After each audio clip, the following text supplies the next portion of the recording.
Welcome everybody to the latest edition of the Inside Track. I've got a fantastic guest with us today. So we're Ben Ludwig, CEO of Traction Group. How are you? I'm doing fantastic, Ryan. Thank you for having me today.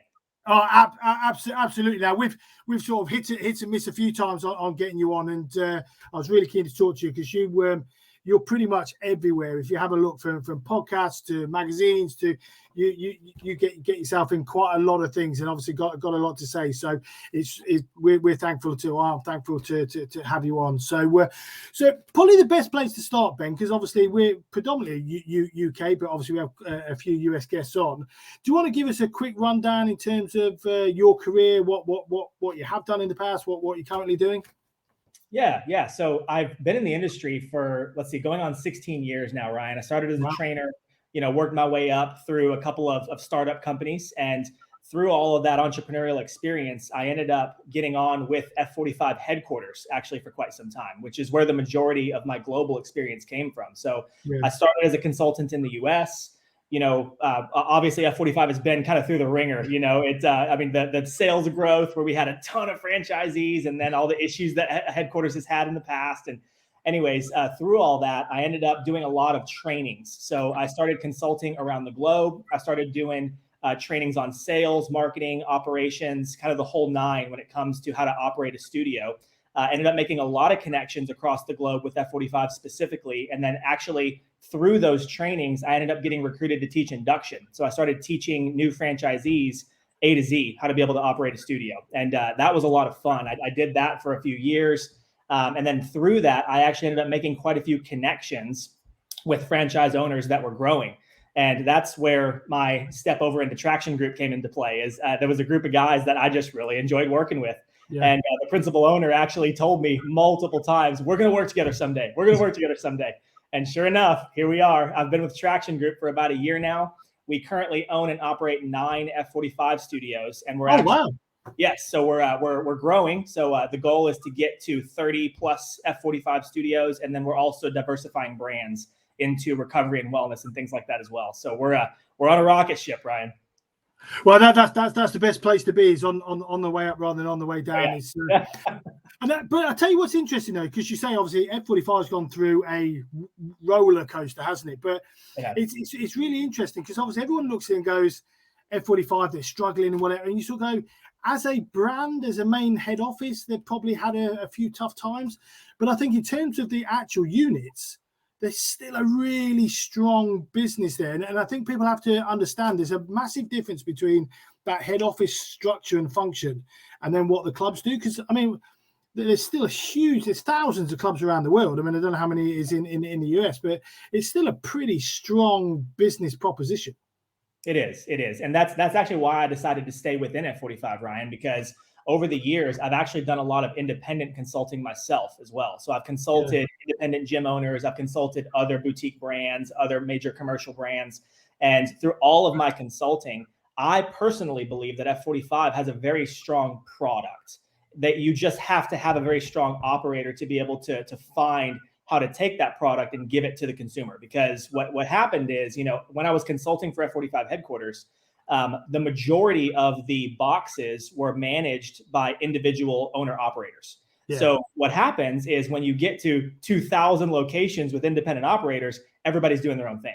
So part of my role with headquarters was to start standardizing processes. And that's what I actually love about what I'm doing now with Traction Group, is we've really dove into, okay, how do we make sure that we can continue to scale through having processes in place within the 4 walls? And we've done a really great job of that, Ryan. Our 9 studios actually have the highest average unit volume of all the US right now. Is that right? Wow. If you look at all of our locations compared to other franchise owners and locations. So we've done a really great job of showing performance through our systems. I mean, it's interesting because I worked with I won't name the brand because they're no longer around, but I worked with a franchise company in the UK. And they grew like that. And as they grew, because same again, they went individual owners pretty much all the time. They had the odd one that had 2, but generally, and trying to scale that. And I can imagine the beast that is F45 when you're looking at thousands and you've got individuals, it's almost impossible because you have that one person just goes off I'm going to have a different color. I'm going to have a different style. I'm going to do this class slightly differently. And before long, you've watered down that amazing product that was there originally. But then trying to keep all those in check to sort of go, no, you can't do that. You need to follow the brand process, otherwise it doesn't work. And trying to do that with 2,000, 2,500, whatever they got up to in the end, must be almost impossible. Yeah. That's actually where I felt that I could provide the best value whenever I took the job with F45 headquarters, Ryan. Is I remember I went to, at the time, what was induction. I told you I ended up teaching induction, but whenever I first went to induction, I remember the product was fantastic. They had the franchise owners doing workouts morning, midday, afternoon. You were going to know how to give a great class experience. And that was fantastic. But what was missing was, I remember we got to the portion where they taught you how to sell memberships. And the way that they taught you how to sell memberships was, oh, just give them a great experience and they'll just sign up. And I'm going, I've been in the industry for a while, and that's not true. You know, I can help here. I know how to do this. Let's talk about how to actually create a sales process, you know? And well, let's go on to that, because I know that really is something that you love and that you got real passion for, this sales process. So in terms of what do you guys do in your business then? So you're 9 that you're looking after the attraction group. What did you do go into there and go, okay, actually what we were doing here isn't right. This is what we would put into a great sales process? Sure. Well, Ryan, I think the biggest disconnect that I saw within F45 was the same people that were doing everything else were trying to sell memberships. Yeah. And it's just hard. I managed personal trainers for a long time, and I spent years trying to teach personal trainers how to sell themselves. And it was an uphill battle. It was hard, you know? And what I found was, in order for us to scale, I'm sitting here going, okay, we've got 9 locations. We've got 100+ employees. I can either teach 4 really great people how to sell memberships, or I can teach 100+ people how to sell memberships. And yeah, good luck, right? And especially since we're scaling, we're looking at having 30+ locations and diversifying brands. Like, there's no way. So we had to figure out, okay, how do we make this as simple as possible? So that's what we did, is we created a remote sales team. And then everything that we did inside the 4 walls partnered with our remote sales team. But what happened inside the four walls was behavioral based. So I actually personally manage the remote sales team. And a lot of what I manage them on is how to be able to make sure that we are, number one, following our cadence. So what does our structure of follow-up look like? There's a discovery process that kind of weaves throughout the trialer's experience to make sure that we are ensuring that the customer feels like we are the right fit for them, that they experience our product to the fullness, that we are asking about goals to be able to tie in goals into what we're trying to sell them. That way it's not a price sell, it's a solution to a problem. But then inside the 4 walls, everything that we manage the team on, Ryan, is behavioral based. So we actually manage our in-studio managers. One of the things that we manage them on is whether or not trialers come back. Did you give them a good enough experience to where they want to come to a second workout? What is the process of onboarding someone when they show up for their first workout? So everything that we do when it comes to the sales process is behavioral based. So I think oftentimes, Ryan, what I saw from headquarters is everybody wanted help in sales. We want to sell more memberships. We want to sell more memberships. But the problem is you can't just look at an outcome and then not have any process. And that's what our clients do a lot of times, right? Is what they do is they say, I want to lose weight. Well, okay, don't eat any food. You'll guarantee to lose weight, right? But is it sustainable? Is it healthy? Can I continue to replicate that? Absolutely not. So the process is what's replicatable. And that's what we've done, is we've created a nurturing cadence. We've created scripts for our sales team. We've created goal-based or prescription-based sales. And then inside the 4 walls, everything is based on making sure that we follow our step-by-step process of what the experience should look like and feel like. And that's been very, very successful for us. It's really interesting, actually, because me and you align very well on this. I go into clubs, and the amount of times you'll go, we need to put the scripts in place. We need to put, well, first we look at the journey, then we have the script, and they look at you gone out. So go, no, we don't do scripts. And you're still going, but the scripts keep you on track and keep the you know what I mean? You do. Everybody in that business is doing the same things at the same time, asking the right questions. Once you've got the scripts, it's very easy then to have a conversation with people. But without that script, it doesn't guide the person. And it's the same as the client journey. Unless you've gone, okay, from point there to point there, how do we take them? what happens along that journey. And so many clubs, especially independents, but I see this with franchises. I see that. I mean, obviously you're saying the same thing with F45. There is no journey. So you sort of going, let's throw an ad out there. Let's get social media. Let's throw an ad, a free guest pass, whatever it is, and then they'll join. Yep. And you're sort of going, that doesn't happen. I mean, I don't know what your experience is, but for mine, we do the ad, and then it's going, okay, that from that guest, whether it's a 1-day pass, 3-day, 7-day, whatever your clutch is to get them in, how do then we take them on a journey once they're in? And that's the battle. But most of them don't. They have the ad and they suddenly expect it to work. Exactly. Ryan, I'm sure you'll appreciate this, but whenever I was teaching induction, and even now when I'm working with salespeople that struggle with scripts, because it seems like there's two types of people in sales. There's people that like stick to the script no matter what, even if it doesn't make sense. And then there's people that absolutely hate scripts. No. We don't do scripts. We want it to be real. We want it to be original. We want to have an actual conversation. Well, the thing is, the answer is somewhere in the middle, right? You have to stick to a base of how you're going to outline the conversation. But you also can't, just let the conversation run and follow rabbit trails. And then you get off track and, now the conversation has nothing to do with what you're trying to get them to talk about. So what the exercise that I usually do with salespeople is I'll have the script. I'll have them actually take notes on the script for themselves. So how would you paraphrase? Give yourself a couple word reminder as to what you should be talking about in this section. And then once they have that paraphrased outline, that outline is their script. So instead of, hi, Ryan, welcome to F45. Have you been here before? It's sourcing. And so they see sourcing and they say, hey, Ryan, how'd you hear about us? Yeah. So it becomes a more natural conversation because the tip for the people that are making the sales is to make sure that they are able to make it their own, but they're still sticking to a structure of how the conversation should go. I think the whole idea of a script, whether that be on the telephone, whether it be in the club, is that they're following a process. So you're getting your 4 W's: why, what, where, when, and how. Sorry, say it the right way. But confusing myself. It's a long day. But yeah, you've got to get that information out. You need to understand why that person's in. So it's all about, when we were taught it, the first few questions, 3 or 4 questions, are all about massive rapport. So we build this massive rapport. Then we go into the goals, what they're looking to achieve. And then obviously during that process, you're getting the information to help you overcome the objections. And it's such an easy thing, but that forms a conversation, like you're saying. You build those questions into your own pattern, and that allows you then to build rapport and ask the right questions and get them to join. Exactly. That's exactly right. Yep. So in terms of the sales, as you guys do it, it's do you guys offer sort of is it a 1-day trial and then you send them on a journey? How does it structured for you guys in your businesses and how you see it?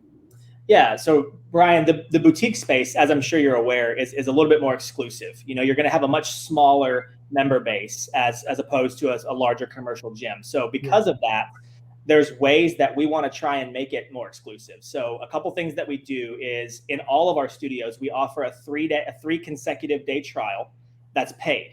So that does 2 things for us. That creates, number one, a bit of leverage because it's a paid offer, meaning you got to pay something to be able to take advantage of this offer. Yeah. And the second thing that it does is it really puts you in a position as the customer to have more of importance on trying it out. I mean, you can't buy a 3-day trial, come once and say, oh, I'll come next week. If you're gonna try this, then we need to figure out if it's the right fit for you. So you're coming your first day, and then on your first day, we're booking you in for tomorrow, right? That's kind of the idea, is to get you to see what actually being a member is all about. Because once you become a member with us, we place a huge emphasis on the retention process, right? And so when somebody joins, we make it a point to make sure that we're helping them pre-book. We have an offer to get them referrals to bring friends with them within their first 30 days. We get them to download our apps that have additional tools that show them performance-based metrics of how many push-ups they're doing or what the workout is that they can, what's the time that they finished in. And there's different ways for us to be able to really engage them as a member. And we need to make sure that happens. So when someone comes in the door, it's not like a traditional gym where you come in for a 7-day trial, you come once or twice, and then you decide, I don't know, do I like the treadmills or not? A boutique is very different. We want it to be hyper customized. So that's what we do for our offer. And then to the point that you were making earlier, our nurture process is very, very heavy, whether you sign up or not, within your first 30 days. So if you sign up with us, you're going to have heavy follow-up in what it means to be able to create habits of what a successful member is going to be. If you don't sign up with us, then we're going to have heavy follow-up to see if we can get you to join, right? One way or another, you're going to have heavy follow-up from us within your first 30 days. Because look, if fitness were strictly a logical decision, then everybody would have a gym membership in the US, but they don't. Why not? So why do 20% of people have a gym membership in the United States or across the world? I think the stats even lower. So, yeah, ours is 15. So you guys are doing well with 20. Yeah. So that the point that I'm making there, Ryan, is if it were, so where's the disconnect? Well, the disconnect is typically the fact that people need accountability. It's the fact that people need something that they actually want to come to. It's the fact that people need to feel like they're a part of something. So unless we get you to come multiple times and show you what it's like to be a regular member, well, then boutique's not worth it, because you're paying way more than you would pay for a traditional gym. For what? If you only come once, twice a month, it's not worth it, right? So we need to create that behavioral pattern during your trial. And is a lot of your journey creation, is that automated? Is that personal? Have you got people calling? How does that look for you guys? Yeah. So I think it's naive to say that AI is bad and, all this automation and things, it doesn't work because it's not a real person. Look, depending on how many leads and members you have, it starts to become impossible to be able to follow up with every single person, especially in our system, Ryan. So we have a remote sales team, and each person on our remote sales team has multiple studios that they do the sales nurturing cadence for. So because of that, we absolutely use automation. But at the same time, there's a little bit of resistance to automation because people get a text message and they assume it's a robot, so they don't respond. So what we do is we have a cadence that's set up to where we actually mix in phone calls from our remote sales team, which is an actual person picking up the phone and calling you, right? Which is a big deal nowadays because very few companies do that, unfortunately, in fitness. And then number two is we actually have our remote sales team customize some of the automations as well. That way it feels like a person messaging you. So we've actually gotten some great response from that. As a matter of fact, we allow our remote sales team to go into the studios and work out with the teams every so often. And it's funny because we'll actually hear members say like, "Oh, you're Tina? Tina's a real person. Oh, that's awesome." Like they just assume that it's a robot messaging them or calling them, right? So it's great to be able to see the mixture of how, again, a personal experience is provided by a person. And again, we do mix in some of that automation though. What's interesting is, especially nowadays, and you're right, a lot of people do think a lot of the stuff's automated. Do you guys? We have a huge problem in the UK now that people physically don't pick up the phones. So you can have a sales team and you're ringing away and they're going, answer phone message, and a lot of the time that sort of disheartens the guys that are doing the calls, because they're seeing the automations go out and the text messages go, well, why don't we just do that? Because we're making all these calls, we're leaving messages, and nothing's happened. I don't know whether you guys have the same thing on that. And it's trying to keep them then excited to go, do you know what, guys? Those calls are working. You're just not getting obviously they're not picking up and calling you, but they are listening to the message. They are seeing that you're calling. They are.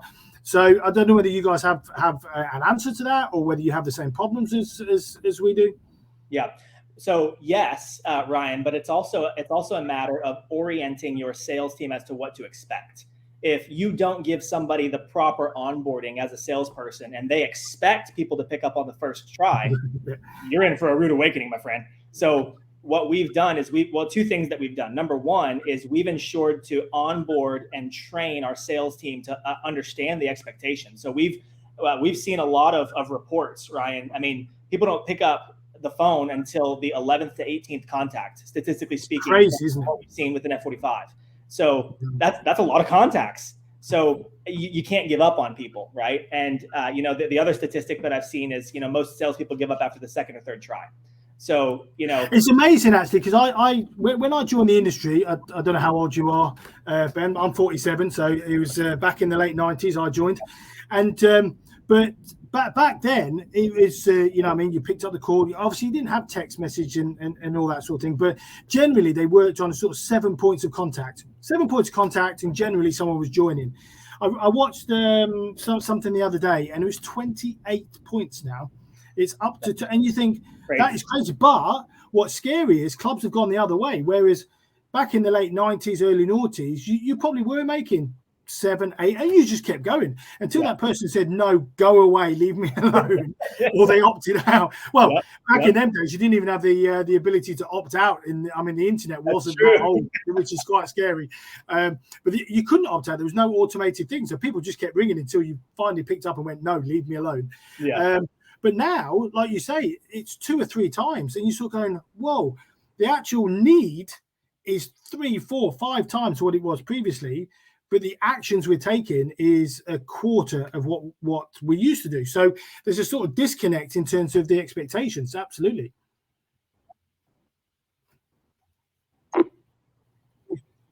Thing too that I would say to that, Ryan, is when it comes to, did I lose you? Yeah, we're back on. Can you hear me now? Yeah, got you. I'll cut that bit out. That's fine. I think I lost you. Okay. All right. All good. Thank you. So what I was going to say, so Ryan, I totally agree with you. And the funny thing is, most people, whenever they call leads, this is what I've seen just working with so many owners that make calls or salespeople, especially in consulting. Most people, what they'll do is they don't have any sort of structure of how they're going to reach out to people. So there's no personalization. So they call, they don't leave a voicemail, they let the automation do the text. Well, that's your first mistake. Is what I've taught my salespeople to do is the second that lead comes in, they call them, they leave them a voicemail, letting them know why they're calling, and then they send a text. Hey, Ryan, it's Ben over here at F45. I saw you inquired about information. Have you ever been to F45 before? Yeah. So even if you don't call me back, we can at least start a text conversation. And then what I'm going to do is I'm going to push that text conversation towards a phone call. Awesome. Well, Ryan, super glad you inquired. I know you're going to love F45. Let me give you a call. We can discuss your goals. Are you available tonight at 5 or 7? Which works better? Absolutely. I do that with all of my teams. Call followed by text. Because quite often, and what people don't understand now is they get barraged with so many different people trying to ring them, whether it be scammers, whether it be whatever. And so they don't pick up. And a lot of the time they don't pick up because they don't recognize the number. So if I knew you, Ben, and I ring you, you're more likely to pick up. It says Ryan on your phone. Absolutely. I want to talk to Ryan. I'll pick up. But it doesn't. It comes through as a random number and they don't pick up. And bizarrely, I actually, and this will make you laugh, I was speaking to a fellow consultant the other week, and he said, oh, make sure, send me your number, so when you ring, I know it's you calling, because I don't pick up random numbers. You're like, how do you ever get any clients? Like, because obviously that first phone call to me is, I don't know the number, I've got to pick it up to find out who's ringing me. Right. So you not get any inquiries. I find it amazing. And that's a guy who's a consultant. Very, very strange. Yeah. But that's what happens to people. They don't pick up because they don't recognize the number. So if you send them a text straight away, hi, it's Ryan from F45, Ben, they now know who it is. Okay, I need to talk to those guys. I'm going to give them a call. Exactly. And the other thing too, Ryan, is, across the globe, we just live faster paced lives nowadays. You talked about the early 90s. Well, how is it possible that we're more busy now than we were back then? Well, it's not. It's just that we have more access to content.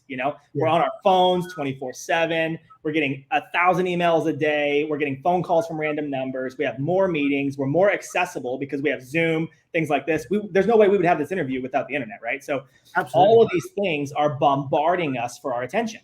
So as salespeople, we also have to have an understanding that we're competing with literally every other industry out there. It's not just, oh, well, I hope they come here instead of Crunch Fitness. That's not the case anymore. It's now everything is competing for your attention. So, I used to do this exercise when people would ask me, well, like, how many times should I call people? Well, what if they don't pick up the first 3 times? Well, I would actually make a joke in the middle of my induction trainings. And I would say, oh, hang on 1 second. Somebody's calling me. Yeah, sorry, I'm teaching induction right now. Let me call you back later. Okay, bye. Yeah, they're not going to pick up the phone if they're in the middle of a meeting, right?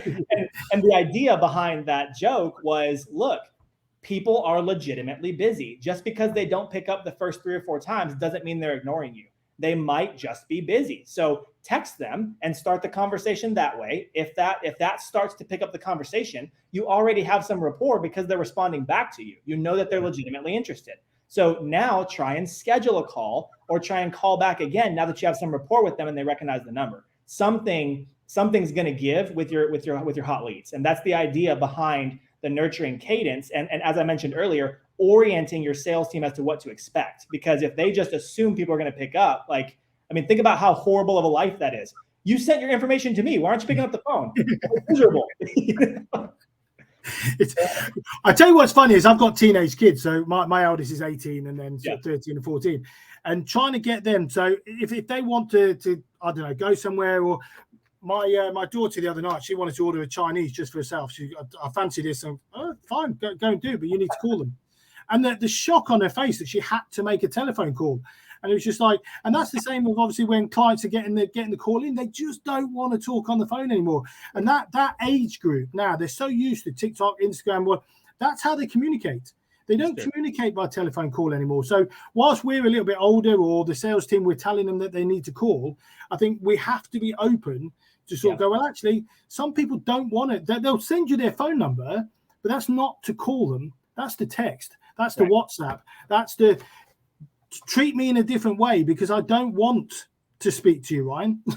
You're a lovely guy, but I don't want to talk to you. I don't want to have that personal interaction. If you do it by text, I can do it in between, like you say, in between doing something else, or I don't have to. I can think about my answer when I'm talking. It's a really strange world we're living in that sense. But a lot of people just don't want that personal interaction. They love. That's why you get the internet warriors and whatever, giving all their opinions about loads of that stuff on the internet, because they can be themselves behind a screen. And I think that's how it is strange when they inquire about a gym where they've got to come personally and train in your club, but they don't like the personal interaction. I always find that a bit of a weird misnomer, really. But it is. That's how people react. But like you say, it's no longer that one telephone call we get you in, book it, and you join. It could take ages, and we've got to be prepared for that for sure.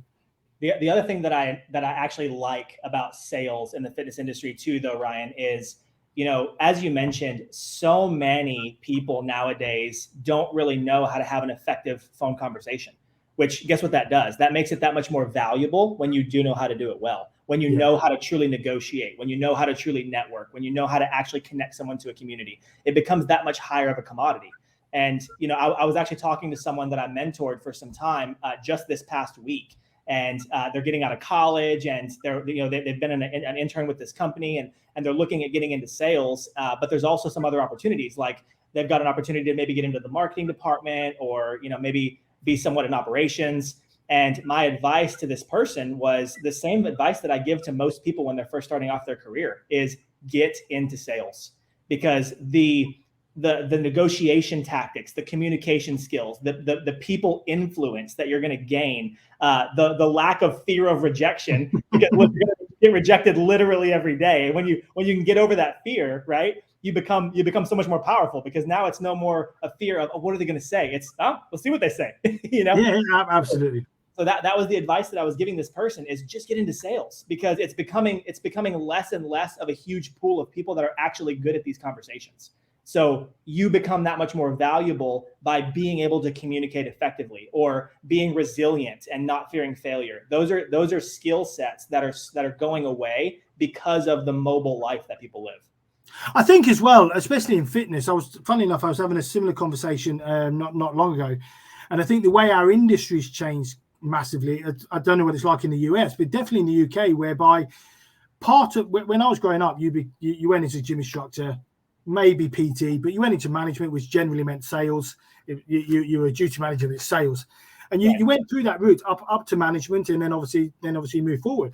But I think we miss a lot of that now. We bring them in as gym instructors, maybe quite often straight in as freelance personal trainers, and they never get pushed into that role of doing sales. So a lot of these guys, that's why you were saying earlier in terms of trying to train PTs in sales and stuff, it's so difficult, because they don't go through what used to be the traditional route of, you join a big club, you start as a gym instructor, PT, then into sales, and then you almost do a sort of full circle back around as a manager and an owner and so on. But you've done the groundwork here, whether that be gym instructor and operation, then sales.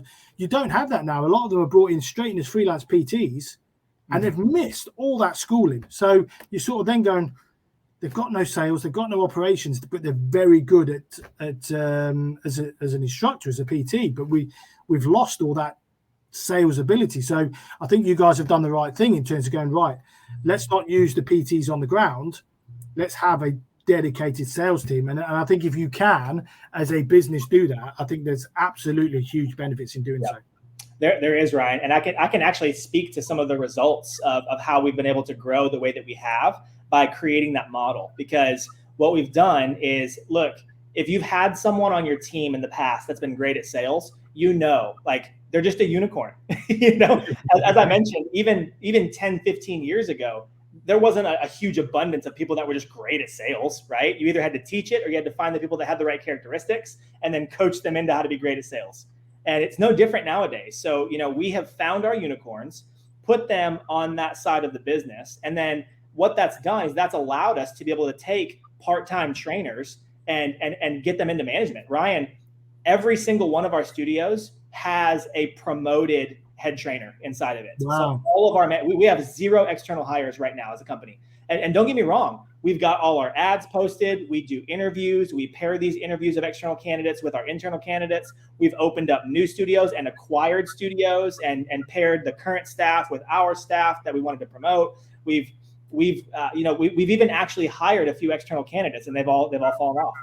Wow. Our success has come from our internal candidates. So at this point, as of right now, all 9 studios have internal promotions.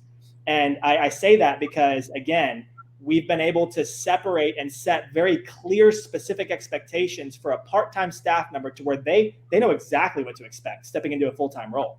It makes it so much easier to be able to promote from within because you have a system that they were held accountable to as a part-time staff member. So they know exactly what they're going to hold somebody else accountable to when they step into that full-time role.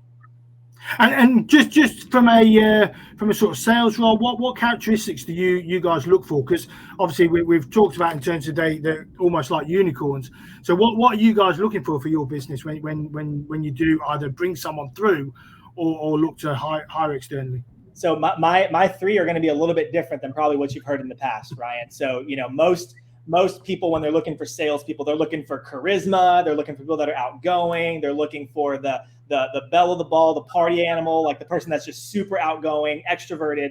I really don't care about any of those characteristics. The 3 things that I look for in people, Ryan, is that they're humble, they're hungry, and they're willing to learn. Those are my 3 things. They have to be humble because you've got to be able to take correction without taking it personally. Yeah. They've got to be hungry because, look, to be good in sales, you've got to want more. So you've got to be the person that's going to pick up the phone even after hours because you want to make that last sale. And then you've got to be willing to learn because, I've been there and done that and I want to be able to teach you. So if I see someone that I give them feedback and they immediately put it into practice, I'm already taking a mental note. I saw that, they're willing to learn. So believe it or not, like the charisma, all that stuff, the best salespeople that I have on my team are actually introverted. And at the end of a long day, they just want to go home, But it's interesting, though, isn't it? You say that because a lot of people go that you've got to be, because obviously they all look at the likes of Jordan Belfort and people like that. They just go, you know what I mean? And yes, those sorts of people will sell ice to Eskimos, and do you know what I mean? They just are naturally salespeople and whatever. But if you want a sales team that works, quite often it's process that drives the sales team. Exactly. It's being able to go, okay, we make a call on day 1, we make a call on day 3, day 5, day 7, that's process. And generally, when you get people who are very if you look at the disc profiling or that style of things where you've got your dominative, generally you go salespeople, the influential, you know what I mean, the actors, the flamboyant.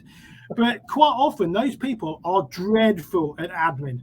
Absolutely shocking. And then when you look at what drives sales, it's not that charismatic. Yes, it's nice to be charismatic and get someone in and whatever. But actually, most of the sales that happen are what happens behind. Once you've done that tour, so like you say, an introvert can follow a script. They can still build rapport. They can do all of that. They just haven't got the really exciting flamboyancy about them. But then when that person leaves or hasn't joined or needs to follow up, and you've got that month process, that 30-day process you talk about, that's not the extrovert.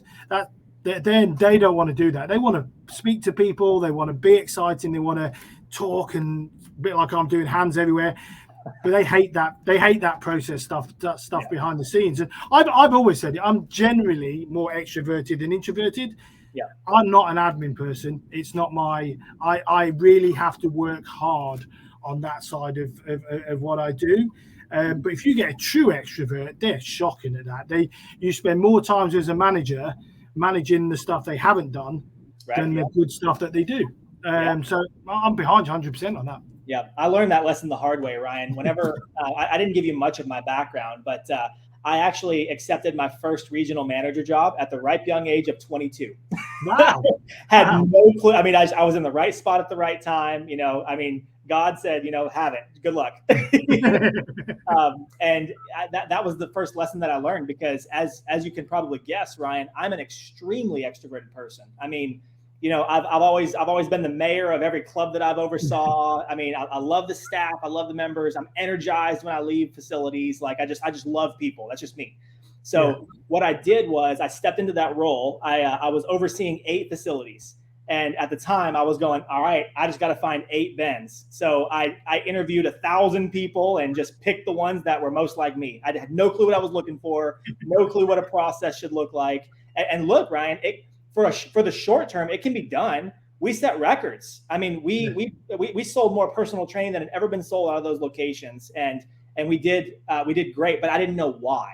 So what I ended up doing was I ended up starting to spin through people, because I had no way of managing them outside of a result. All I looked at was the result. So either they were getting the job done or they weren't. And if they weren't, that meant they weren't talking to enough people or they weren't charismatic enough. So I would just go into the gym with them and, come on, let's go talk to everybody. We're going to sell everybody personal training. Let's go.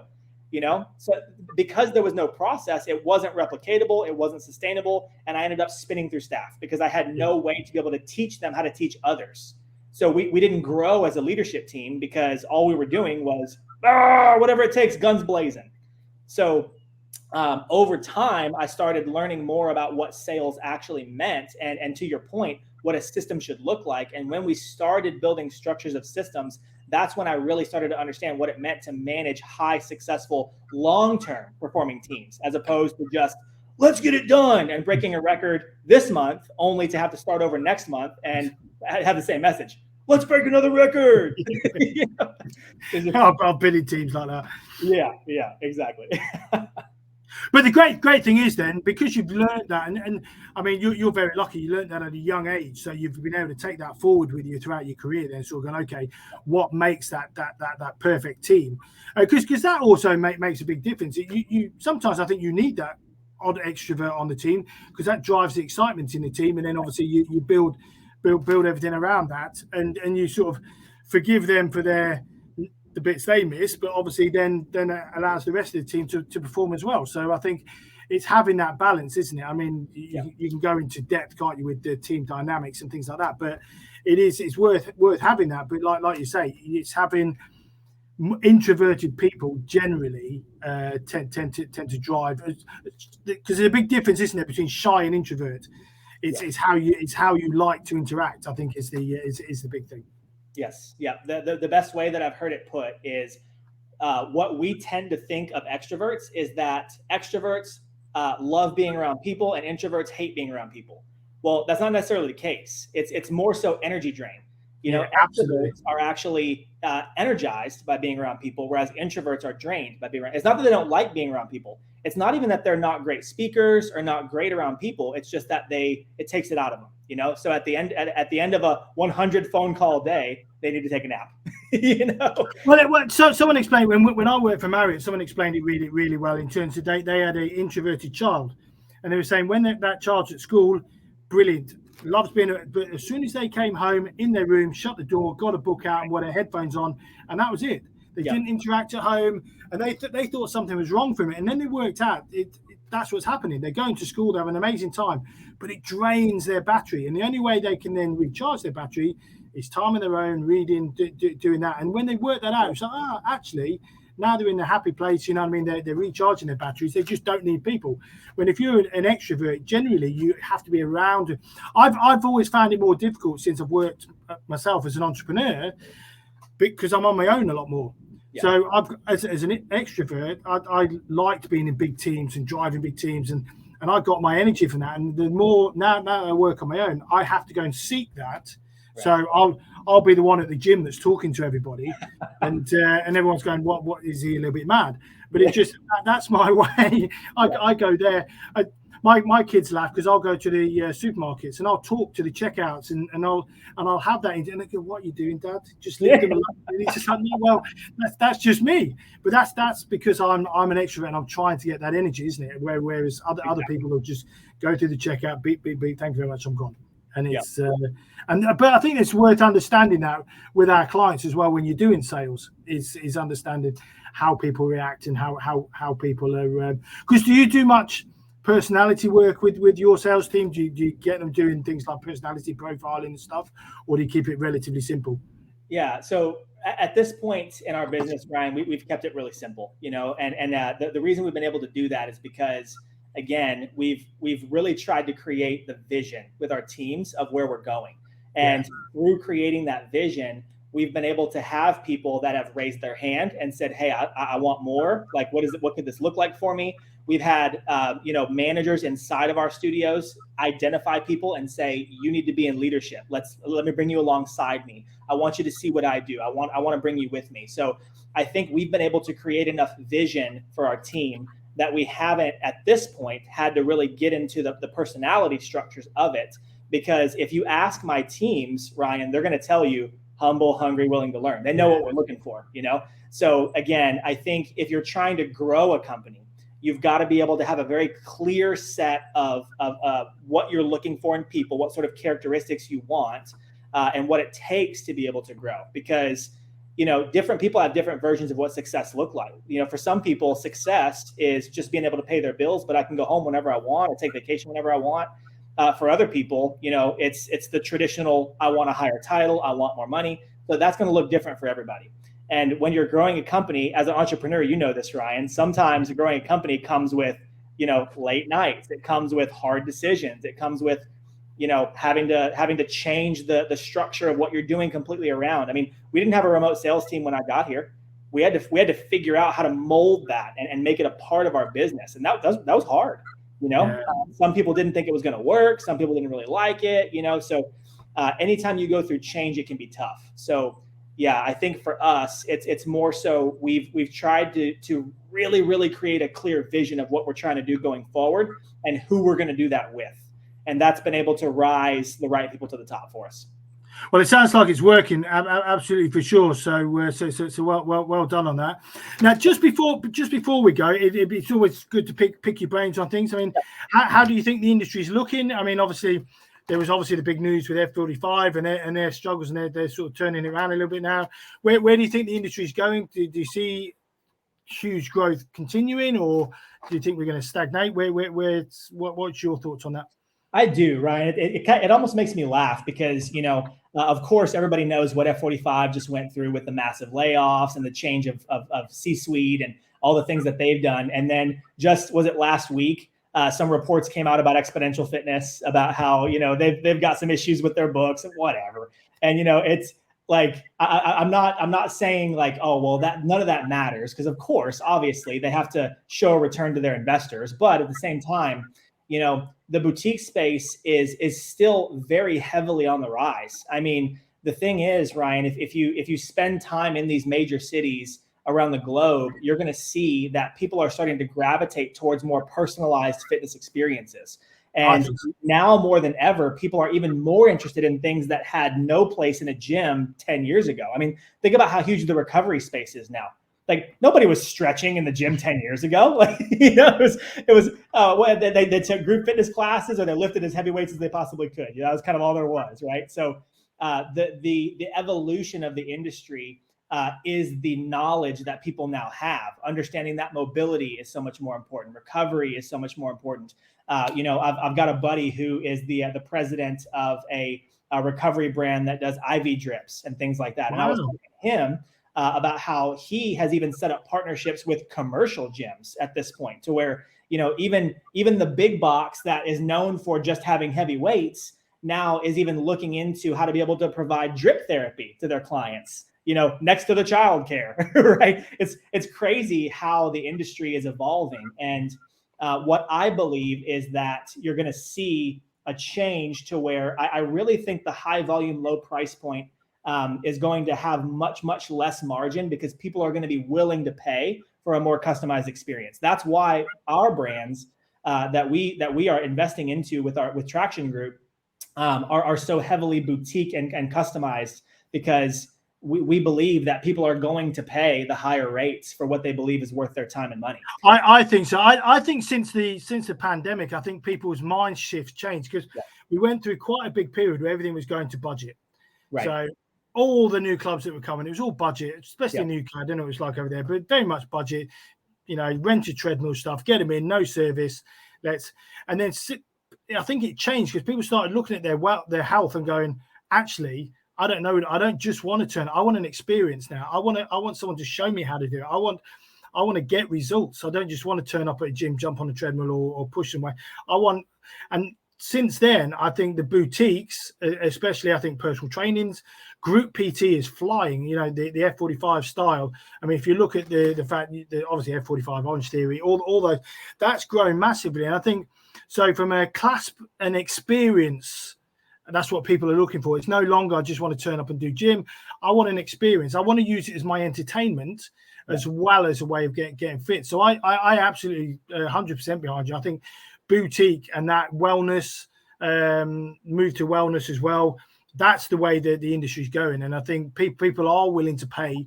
I mean, you look at the supplement market now, the amount of money people will pay to put things into the body to feel better. And that just goes to show that it's not about price necessarily.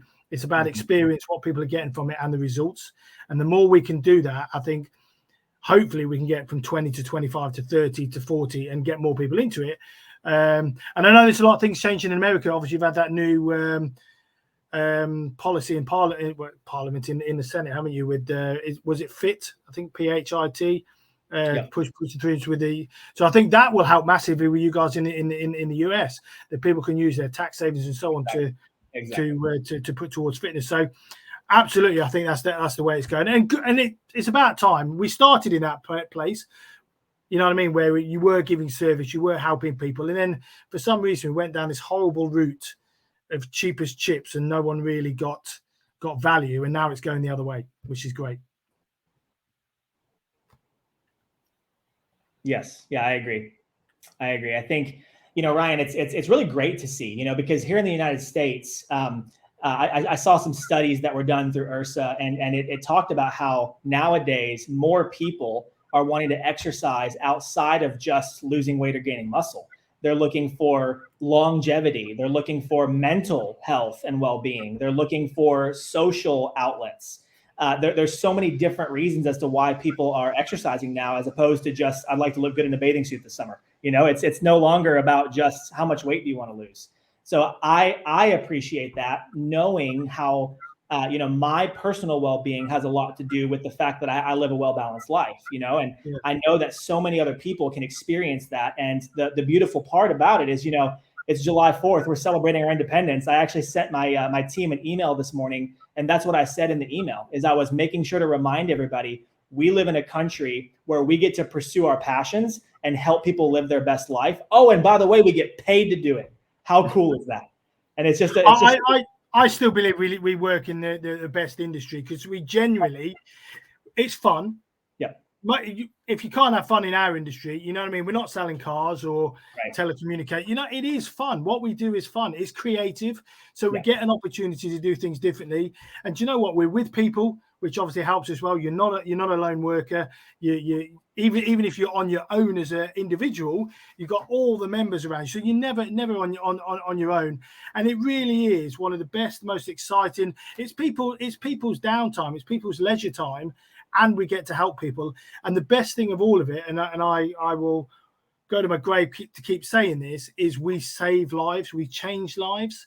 So you can get someone in who's got a heart condition, who's overweight, and you get them to change their body shape. You get them to change their outlook on life. It's an amazing feeling when someone comes back and goes, you changed who I am. Exactly. just by the exercise in the community. And I don't think there's that many industries or jobs that you can say that's what. I mean, doctors, yes, to a point, but probably a little less fun in that, I can imagine, a lot of the times. But to have all those benefits, there's not many jobs out there for people to work in that can get those sorts of feelings. That's exactly right. We are blessed to be in the industry that we're in. Absolutely. And I think that's a great place to leave it, except for one final question, Ben, which we ask all of our guests is, what inspires you to do what you do? So what's your main driver in life that makes you do the sort of job and things that you do?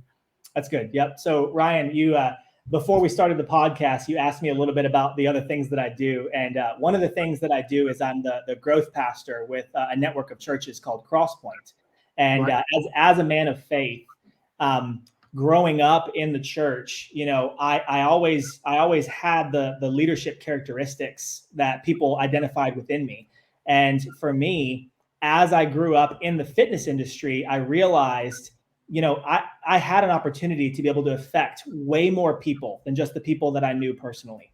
And I knew that I had it within me to be able to do that. So that's really my mission, Ryan, is I want to be able to leave a mark on as many people's lives as I possibly can. And that's why I do all the things that I do. In an executive role, I'm able to do that through our staff members. I'm able to teach them and train them on how to affect as many people as possible. That's why I do podcasts. That's why I write so many articles and things, because I believe that if I can be a voice that changes somebody's life, whether it's directly or indirectly, then it's worth it for me. Absolutely. What a great title as well, Growth Pastor. I love that. It's it is. It's just something about it. It's nice. It sounds passionate. Just the role in itself. So I really appreciate you coming on today. I know it's early for you, so enjoy the sunshine and celebrations for the 4th of July. Have a great time. I really appreciate you coming on. We'll definitely get you back on again, and obviously Glenda, who couldn't make it today, can meet you as well, because I'm sure she'd love to do that as well. But really appreciate your time, and we will catch you again soon. Great. Thank you so much, Ryan. It's been a blast. Absolute pleasure.